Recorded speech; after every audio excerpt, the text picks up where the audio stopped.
In a once elegant, upscale neighborhood, Emily's house is the last vestige of the grandeur of a lost era. Colonel Sartoris, the town's previous mayor, had suspended Emily's tax responsibilities to the town after her father's death, justifying the action by claiming that Mr. Gerson had once lent the community a significant sum.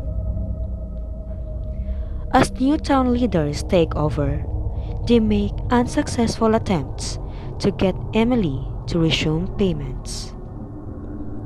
When the members of the Board of Aldermen pay visit in the dusty and antiquated parlor, Emily reasserts the fact that she is not required to pay taxes in Jefferson and that the officials should talk to Colonel Sartoris about the matter. However, at that point, he has been dead for almost a decade.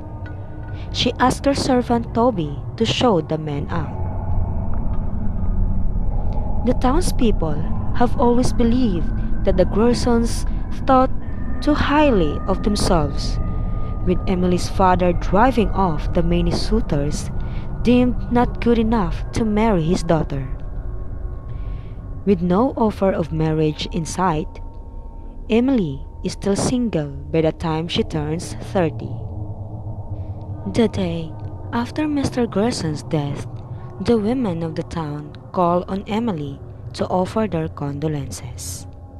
Meeting them at the door, Emily states that her father is not dead, a charade that she keeps up for 3 days.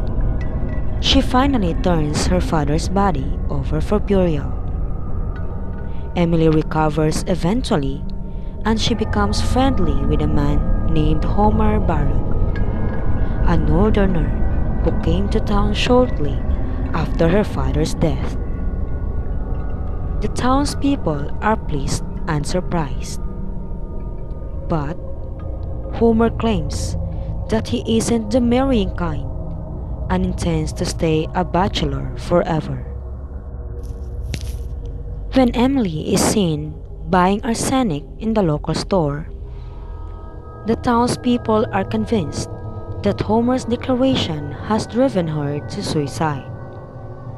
The town arranges for Emily's distant cousins to come into town to watch over her, and Homer leaves. After a brief return to town 3 days later, he disappears and is never seen again. Despite all these events, Emily continues with haughty, eccentric ways as if nothing has happened. The town is soon plagued by a ghastly smell coming from Emily's house. But as always, they deal with the problem in a roundabout way. Late at night, men sprinkle lime around her house, and the smell soon dissipates. Holed up in the house, Emily grows plump and gray. Despite the occasional lesson she gives in china painting, her door remains closed to outsiders. In what becomes an annual ritual, Emily refuses to acknowledge the tax bill. She eventually closes up the top floor of the house. Except for the occasional glimpse of her in the window, nothing is heard from her until her death at age 74. Only the servant is seen going in and out of the house. Emily's funeral is a large affair. Emily's body is laid out in the parlor, and the women, town elders, and 2 cousins attend the service. Many come only to gawk at the legendary local refuse.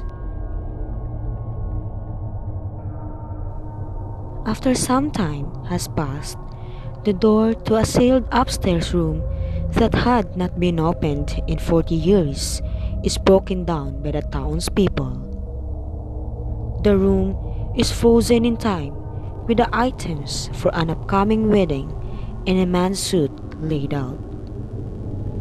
The townspeople found Homer's Baron's body stretched on the bed as well, in an advanced state of decay.